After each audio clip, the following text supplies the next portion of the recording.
Hello friends, जय हिंद। जैसा कि हम लोग आने वाले रीट एग्ज़ाम के लिए रीट लेवल 1 हो या फिर लेवल 2 हो, उसके लिए हम लोगों ने सीडीपी की जो चैप्टर वाइज सीरीज स्टार्ट किया था, तो इसमें से आज हम लोग जो है अधिगम चैप्टर पढ़ रहे थे, तो इसका पार्ट 2 कंप्लीट करेंगे, जिसमें से हम लोग 50 मोस्ट इंपॉर्टेंट क्वेश्चन पढ़ेंगे जो आने वाले एग्ज़ाम की दृष्टि से बेहद ही इंपॉर्टेंट है। और अगर आप लोग पूरी सीरीज अच्छे से कंप्लीट कर ले रहे हैं तो इसके अलावा आपको कुछ भी पढ़ने की ज़रूरत नहीं पड़ेगी। और अगर आपको वीडियो अच्छा लगे तो चैनल को सब्सक्राइब करें, वीडियो को लाइक करें, कमेंट करें। तो चलिए देखते हैं, यहाँ पे क्वेश्चन दिया गया है। अब यहाँ पे पार्ट 1 में हम लोगों ने 50 क्वेश्चन किए थे, अब यहाँ पे 51 नंबर दिया गया है। निम्न में से कौन सा कथन असत्य है? अधिगम एक प्रक्रिया है। अधिगम परिपक्वता से संबंधित नहीं है। संवेग हमारी क्रिया को निर्देश करता है। अधिगम अभ्यास एवं प्रशिक्षण से संबंधित है। तो यहाँ पे हमें बताना कौन सा कथन गलत है। तो यहाँ पे बी वाला ऑप्शन गलत दिया गया है। अधिगम परिपक्वता से संबंधित नहीं है, ये ऑप्शन गलत है। जबकि अधिगम क्या होता है? परिपक्वता से संबंधित होता है। अधिगम एक प्रक्रिया, यह कथन सही दिया गया है। संवेग हमारी क्रिया को निर्देशित करता है, ये भी सही है। अधिगम अभ्यास एवं प्रशिक्षण से संबंधित है, तो यहाँ पे ये भी कथन यहाँ पे सही दिया गया है। अब इसमें क्वेश्चन ये पूछा गया कि सत्य कथन बताइए, तो यहाँ पे बी वाला ऑप्शन हमारा गलत हो जाएगा। उसके बाद क्वेश्चन है, निम्नलिखित में से कौन सी अधिगम की सर्वाधिक प्रभावशाली विधि है? तो इसका आंसर हो जाएगा करके सीखना। करके सीखना अधिगम की सर्वाधिक प्रभावशाली विधि होती है। जब बच्चे कोई कार्य, फिर कोई व्यक्ति जब कार्य खुद से करता है तो लंबे समय तक और अच्छी तरीके से उसको याद रहता है। तो यहाँ पे ए वाला ऑप्शन सही हो जाएगा। मैंने एक बच्चे को एक अवधारणा समझाने का प्रयास किया, पर वह इसे नहीं समझ पाया। परंतु कुछ वर्षों बाद जब उसी बच्चे को इस अवधारणा को समझाने का प्रयास किया तो बच्चा तुरंत समझ गया। ऐसा होने का कारण क्या है? तो ऐसा होने का कारण यह है कि अब वो बच्चा परिपक्व हो गया है। जब उसे वह चीज़ समझाई जा रही थी तो उसके लेवल से ज़्यादा ऊपर की वह चीज़ थी। तो यहाँ पे सी वाला ऑप्शन सही हो जाएगा कि अब वो बच्चा परिपक्व हो गया है। अगला क्वेश्चन यहाँ पे दिया गया है, रॉबर्ट एम गैने के अधिगम सोपानिकी में अधिगम के कितने प्रकार बताए गए हैं? तो रॉबर्ट गैने ने जो है बताया था अधिगम के 8 प्रकार। कितने प्रकार? 8 प्रकार बताए थे। रॉबर्ट एम गैने के अनुसार कौन सा अधिगम का एक प्रकार नहीं है? संकेत अधिगम, समस्या समाधान अधिगम, अंतर्दृष्टि अधिगम और श्रृंखला अधिगम। तो यहाँ पे जो है अंतर्दृष्टि अधिगम के बारे में बताया था कोहलर ने। किसने बताया था? कोहलर ने बताया था। और अंतर्दृष्टि का सिद्धांत कोहलर ने दिया था। और अपना जो है सिद्धांत किस पर प्रयोग किया था? वो किया था बनमानुष पर। बनमानुष या फिर चिंपैंजी पर प्रयोग किया था, जिसका नाम था सुल्तान। वही बात की जाए कि रॉबर्ट एम गैने ने अधिगम के कितने प्रकार बताए थे? तो 8 प्रकार बताए थे। उसमें से संकेत अधिगम, समस्या समाधान और श्रृंखला अधिगम, ये तीनों ही जो है 8 प्रकार के जो अधिगम के प्रकार बताए थे, उन्हीं में से 3 उसी के प्रकार हैं। तो ये अंतर्दृष्टि अधिगम के बारे में बताया था कोहलर ने। तो इस क्वेश्चन में पूछा गया है अधिगम का एक प्रकार नहीं है रॉबर्ट एम गैने के अनुसार, तो अंतर्दृष्टि अधिगम जो है प्रकार नहीं है रॉबर्ट एम गैने के अनुसार। अगला प्रश्न है, रॉबर्ट एम गैने के अनुसार अधिगम का उच्चतर स्तर कौन सा है? तो सबसे उच्चतर स्तर होता है गैने के अनुसार समस्या समाधान अधिगम। समस्या समाधान अधिगम। कंडीशन ऑफ लर्निंग, सीखने की दशाएं पुस्तक के लेखक कौन है? Robert M Gagne. Robert M Gagne. एक कॉलेज जाने वाली लड़की ने फर्श पर कोट फेंकने की आदत डाल ली है। लड़की की मां ने उससे कहा कि कमरे से बाहर जाओ और कोट को खूंटी पर टांगो। लड़की अगली बार घर में प्रवेश करती है, कोट को हाथ पर रखकर अलमारी की तरफ जाकर कोट को खूंटी पर टांग देती है। यह उदाहरण किसका है? श्रृंखलागत अधिगम का, उद्दीपन अनुक्रिया अधिगम का, प्रत्यय अधिगम का, या फिर इनमें से सभी का? तो यहाँ पे यह उदाहरण दिया गया है श्रृंखलागत अधिगम का। किसका है अधिगम?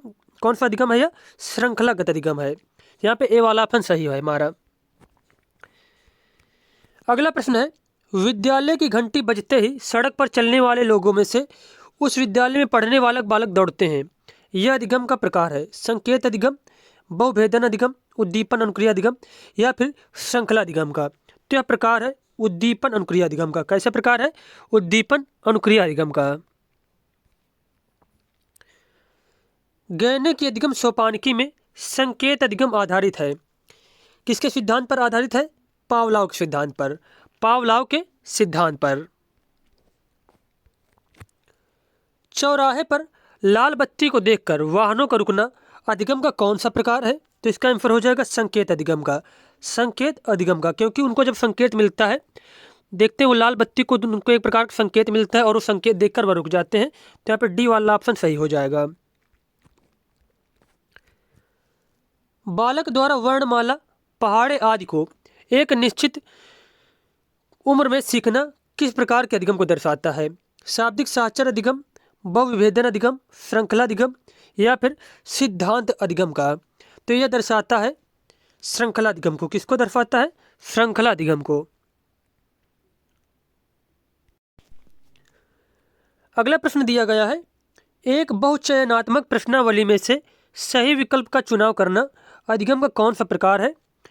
तो एक बहुचयनात्मक प्रश्नावली में से सही विकल्प का चुनाव करना यह होता है बहुविभेदन अधिगम। कैसा होता है? बहुविभेदन अधिगम होता है। रॉबर्ट गैने के संबंध में असंगत है। रॉबर्ट एम गैने ने अधिगम के 8 प्रकार बताए, बिल्कुल सही कथन है। प्रथम 1 से 4 प्रकार के अधिगम में तर्क चिंतन का अभाव पाया जाता है।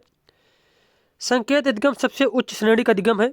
अंतिम 4, 5 से 8 प्रकार के अधिगम में तर्क चिंतन आदि पाया जाता है। तो यहाँ पर क्वेश्चन यह पूछा गया है किसमें से गलत कथन कौन सा है? तो यहाँ पे सी वाला ऑप्शन गलत दिया गया है। संकेत अधिगम सबसे उच्च श्रेणी का अधिगम है, यह ऑप्शन यहाँ पे गलत है। जबकि यहाँ पे सही कथन कौन कौन से बताए गए हैं? रॉबर्ट एम गैने के अनुसार, रॉबर्ट एम गैने ने अधिगम के 8 प्रकार बताए, सही है। प्रथम 4 प्रकार के अधिगम में तर्क चिंतन का अभाव पाया जाता है, ये बिल्कुल सही है। अंतिम 4 जो 5 से 8 प्रकार के अधिगम में तर्क चिंतन आदि पाया जाता है, तो ये भी यहाँ पे सही दिया गया है। निम्नलिखित में से कौन सा रॉबर्ट एम गैने के अधिगम का प्रकार एक सही क्रम है? तो यहाँ पे सही क्रम हो जाएगा संकेत अधिगम, उद्दीपन अनुक्रिया, श्रृंखला अधिगम, उसके बाद शाब्दिक साक्षर। तो यहाँ पे डी वाला ऑप्शन सही हो जाएगा। गैने के अनुसार निम्नलिखित में से अधिगम का प्रकार नहीं है। तो अन्वेषण जो है गैने के अनुसार अधिगम का प्रकार नहीं, जबकि उद्दीपन अनुक्रिया, संप्रत्यय और समस्या समाधान, ये तीनों ही अधिगम के प्रकार हैं रॉबर्ट एम गैने के अनुसार। गैने के अनुसार निम्नलिखित में से कौन सा सही है? तो यहाँ पे सही कथन हो जाएगा नियम अधिगम संप्रत्यय अधिगम का अनुगमन करता है। नियम अधिगम जो है संप्रत्यय अधिगम का क्या करता है? अनुगमन करता है। डेविड ऑफ बोयल के अनुसार सीखने का एक प्रकार नहीं है। अब ग्रहण सीखना, रटकर सीखना, सुनकर सीखना, अर्थग्रहण सीखना। तो डेविड ऑफ बोयल के अनुसार यहाँ पे यह पूछा गया है कि सीखने का एक प्रकार नहीं है, तो सुनकर सीखना एक प्रकार नहीं है। सुनकर सीखना।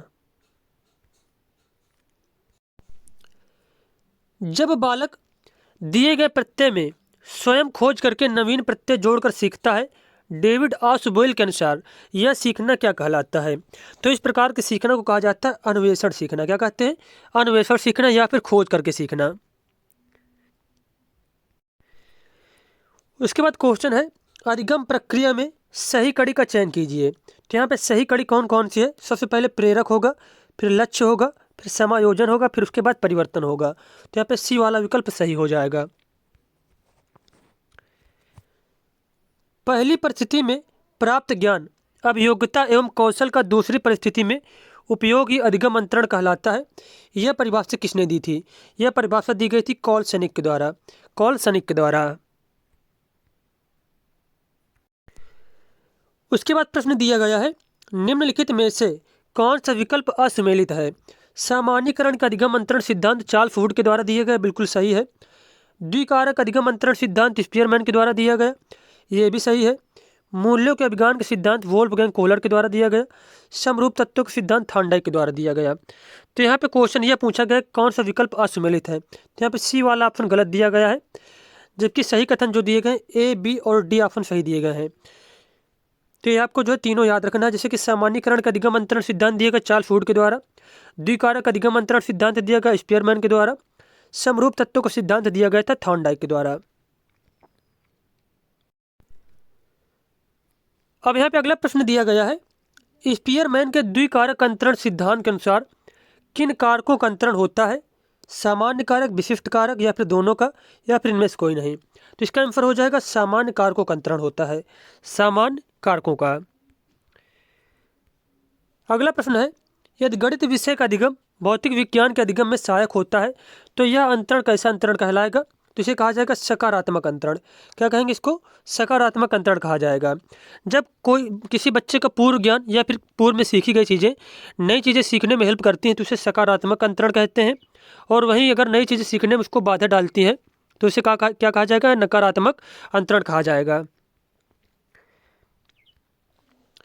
एक साइकिल चलाने वाला व्यक्ति स्कूटर चलाना शीघ्र सीख लेता है तो यह अधिगम अंतरण कहलाता है। इस प्रकार के अधिगम अंतरण को कहा जाएगा धनात्मक अंतरण, धनात्मक अंतरण। अगला क्वेश्चन यहाँ पे दिया गया है, कबीर के दोहे याद कर लेने पर भी एक बालक को रहीम के दोहे याद करने की शक्ति में सुधार नहीं होता है तो यह अधिगम अंतरण का कौन सा प्रकार है? तो यह हो जाएगा शून्य अंतरण, क्योंकि जो पूर्व ज्ञान है उसका वो नए ज्ञान में ना ही हेल्प कर रहा है ना ही रुकावट बन रहा है। तो इस प्रकार का अंतरण हो जाएगा शून्य अंतरण। जब शरीर के एक अंग से सीखे कौशल का अंतरण स्वतः दूसरे अंग पर हो जाता है तो यह अधिगम का अंतरण कहलाता है। तो इस प्रकार के अधिगम अंतरण को कहा जाता है द्विपक्षीय अंतरण। क्या कहते हैं? द्विपक्षीय अंतरण कहते हैं। उसके बाद क्वेश्चन है, निम्न स्तर के कौशल का क्रमबद्ध रूप से उच्च स्तर के कौशल अधिगम में उपयोग करना क्या कहलाता है? तो इस प्रकार के जो है इस कौशल को क्या क्या कहा जाएगा?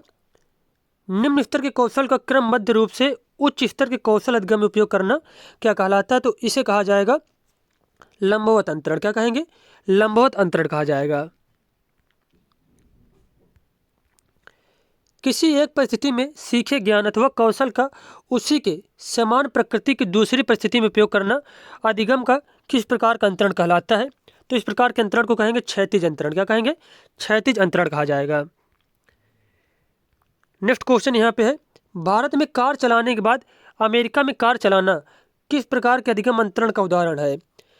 तो यह उदाहरण किस प्रकार के अधिगम अंतरण का है? नकारात्मक अंतरण का, नकारात्मक अंतरण का। उसके बाद क्वेश्चन है, निम्न में से कौन सा अधिगम स्थानांतरण का एक मुख्य प्रकार नहीं है? सकारात्मक अंतरण, नकारात्मक अंतरण, दूरवर्ती अंतरण और शून्य अंतरण। तो यहाँ पे दूरवर्ती अंतरण जो है यह अधिगम स्थानांतरण का प्रकार नहीं, जबकि सकारात्मक अंतरण, नकारात्मक अंतरण और शून्य अंतरण ये तीनों ही अधिगम स्थानांतरण के प्रकार होते हैं। उसके बाद क्वेश्चन है, एक परिस्थिति में सीखे गए ज्ञान कौशल का प्रभाव किसी नई परिस्थिति में ज्ञान कौशल प्राप्ति पर पड़ता है तो यह कहलाता है। तो इसे कहा जाएगा अधिगम का अंतरण। क्या कहेंगे? अधिगम का अंतरण। विगत अधिगम द्वारा वर्तमान अधिगम का धनात्मक सरलीकरण, उदाहरण के तौर पर योग द्वारा गुणा में सहायता करना, इस प्रकार का अधिगम स्थानांतरण क्या कहलाता है? तो इस प्रकार के अधिगम स्थानांतरण को कहा जाता है आनुक्रमिक स्थानांतरण, आनुक्रमिक स्थानांतरण। प्रशिक्षण का नकारात्मक हस्तांतरण अन्य किस नाम से जाना जाता है? तो इसे कहते हैं स्वभाव हस्तांतरण के नाम से। इसे जानते हैं स्वभाव हस्तांतरण के नाम से। जब पूर्व का अधिगम नई स्थितियों में सीखने पर किसी भी प्रकार से कोई प्रभाव नहीं डालता है तो यह कहलाता है। तो इसे कहा जाएगा अधिगम का शून्य स्थानांतरण, अधिगम का शून्य स्थानांतरण। एक बालक पहाड़े सीखकर उसका उपयोग गुणा और भाग करने में करता है, अधिगम स्थानांतरण के जिस प्रकार का यह उदाहरण है। तो इस प्रकार के अधिगम को क्या कहा जाएगा? इस प्रकार के अधिगम स्थानांतरण को कहेंगे मानसिक से मानसिक, मानसिक से मानसिक। निम्न में से अधिगम पठार निर्माण का एक कारण नहीं है? बिंदु में परिवर्तन, थकान, अनुचित शिक्षण विधि, उच्च अभिप्रेरणा। तो उच्च अभिप्रेरणा यहाँ पे पठार निर्माण का कारण नहीं है।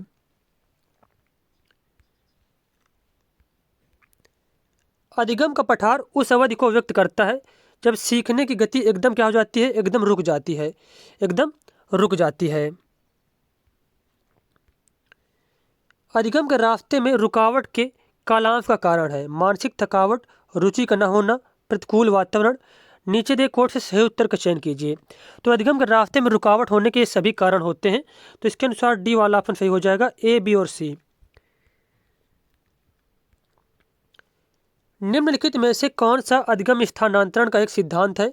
समरूप तत्व सिद्धांत, अनुबंधन का सिद्धांत, समूह कारक सिद्धांत या फिर बहुकारक सिद्धांत। तो यहाँ पे पूछा गया अधिगम स्थानांतरण का एक सिद्धांत कौन सा है, तो वह समरूप तत्व का सिद्धांत, समरूप तत्व का सिद्धांत। सीखने के अधिगम के नियम के प्रतिपादक कौन है?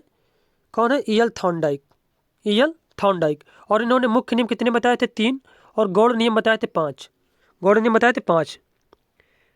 अगला क्वेश्चन है, तत्परता का नियम किसने दिया था? थॉर्नडाइक ने। तो थॉर्नडाइक के जो मुख्य नियम थे, अभ्यास, प्रभाव और तत्परता, तत्परता। तो थॉर्नडाइक के द्वारा दिए गए 3 प्रमुख नियम थे। थॉर्नडाइक द्वारा प्रतिपादित सीखने के मुख्य नियम कितने हैं? सीखने के मुख्य नियम है 3। कितने? 3 हैं। थॉर्नडाइक द्वारा प्रतिपादित सीखने का मुख्य नियम नहीं है, तो यहाँ पे बहुप्रतिक्रिया का नियम जो है या गौड़ नियम है, जबकि प्रभाव का नियम, तत्परता का नियम, अभ्यास का नियम, ये तीनों ही जो थॉर्नडाइक द्वारा दिए गए मुख्य नियम थे, तो तीनों ये मुख्य नियम हैं। विश्व के प्रथम शिक्षा शास्त्री कौन है? John Dewey. कौन है? John Dewey. नेक्स्ट क्वेश्चन यहाँ पे दिया गया है, बार बार दोहराने से अधिगम को बढ़ावा मिलता है, सीखने के किस नियम से इसकी पुष्टि होती है? तो अभ्यास के नियम से, अभ्यास के नियम से। थॉर्नडाइक के प्रभाव के नियम के अनुसार निम्न में से किसके परिणाम स्वरूप कोई व्यवहार मजबूत होता है? तो प्राणी के द्वारा किए गए व्यवहार की जटिलता से, प्राणी के व्यवहार के परिणाम के आधार पर, प्राणी के जीवित रहने के प्रयास से, या फिर आंशिक अनुक्रिया से। तो इस क्वेश्चन का आंसर हो जाएगा यहाँ पे प्राणी के व्यवहार के परिणाम के आधार पर, प्राणी के व्यवहार के परिणाम के आधार पर। जब भी कोई प्राणी किसी कार्य को करने के लिए मानसिक रूप से तैयार होता है, तो इस कार्य को शीघ्र कर लेता है या सीख लेता है। सीखने का यह नियम क्या कहलाता है? तो यह नियम कहलाता है तत्परता का नियम। क्या कहेंगे इसको?